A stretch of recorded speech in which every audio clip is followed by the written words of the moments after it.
You are being orally assaulted and digitally manipulated by PunkTV.ca, web television for fans of modern rock. Yes! Give it to me.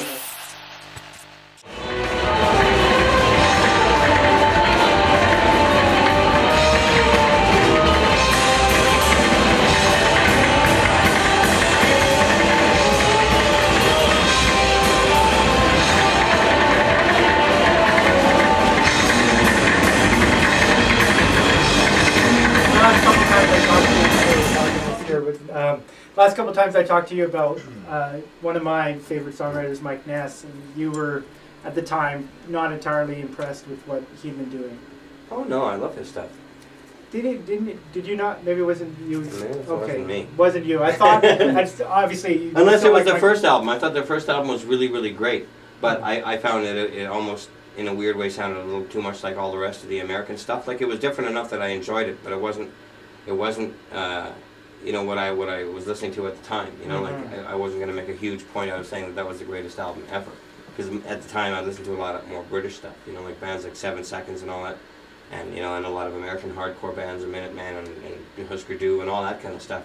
They had their own sort of thing going on, and I wasn't really into that sound. Right? But, I mean, when Prison Bound came out, I was like, oh, wait a minute. These guys are really, really, you know. And still vital after... It is different, and it is intelligent, you know, more so than anything. You know? And still vital after 20 years, yeah, right? exactly. Yeah, completely. Yeah. What else are you guys listening to these days? Is there anything else in music that's, you know, worthwhile mentioning?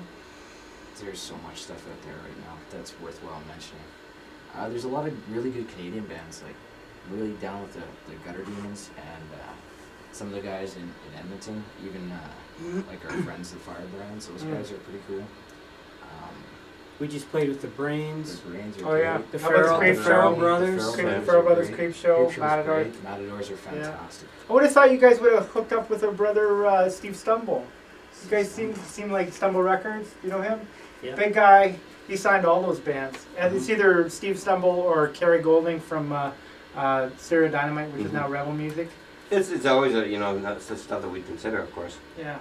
You know. We haven't really actively sought out anything like that. Well, you will now, because they advertise with us, and they're my good friend, and they'll be watching this. Well, if you this like band what you is the see, shit. get a hold of us. You bet, you bet.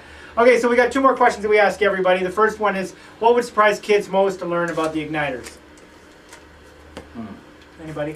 Or what would surprise kids most to learn about Paul Belichick? I'm 41 years old. And I suppose that's surprising, I hope. And evidently quite proud of the fact. I'm 29 and holding, and that's my story, and I'm sticking to it. There is no Santa Claus. No Santa Claus? Shh. That would surprise kids. I think most kids would probably know that one by now. Do we have anything else? Not really. I guess maybe something surprising would be none of us own a pair of blue suede shoes, so that sort of sets the tone. All right, the last question is, which of the following experiences have you had? Have you seen the face of God? Have you had an alien encounter? Or have you seen a ghost? I think I've seen a ghost. But I may be. You're drunk or high? I think I saw an alien ghost once. I've had sex with a ghost. Did your ass hurt? Oh!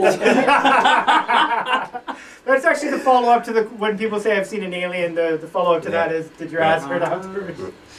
All right. And the conversation digresses from this point on. All right, so they're the Igniters, and you can check them out on myspace.com/Igniters.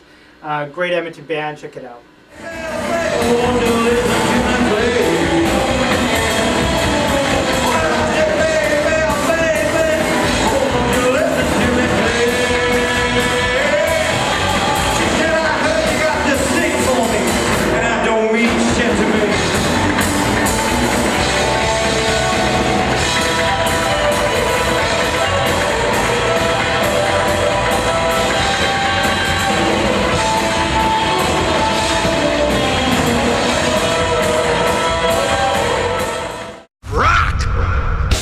PunkTV.ca for all the best modern rock videos and interviews.